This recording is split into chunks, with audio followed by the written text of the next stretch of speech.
Не е вистина дека оперирани пациенти поради тоа што не работат климите на хирургија, минатиот петок ги селеле од една во друга болничка соба.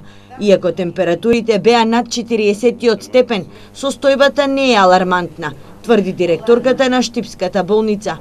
Таа најостро ја демантира информацијата, која во саботата ја објави новиот државен секретар за здравство Владимир Милошев. Петок од саботата имавме само 5 пациенти, значи што не е вистина, во едната просторија 3 пациенти, во другата 2, а од женски пациенти немавме ниту една пациентка, што значи не е ова вистина.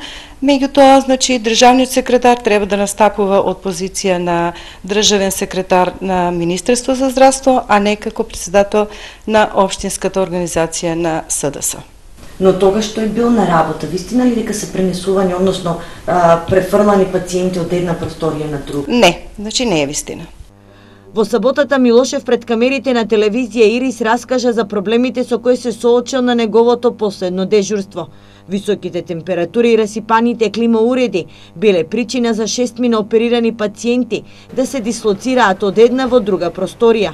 Не само хирургија има проблеми со климауредите, и други оделенија се соочуваат со истиот проблем, истакна новиот државен секретар за здравство. Вчера до денес утринава го имав и последно во моето 24-часово дежурство во клиничката болница во Штип.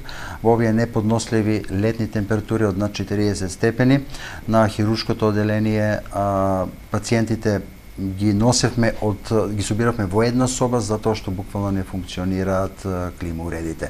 Во меѓувреме, Папарова објаснува дека тимот сервисери викендов направиле увид во состојбата со системите за ладење во Штипската болница и дел од климите, каде што е детектиран недостаток е сервисиран. Од денес е распишан и тендер за набавка на нови 15 климауреди.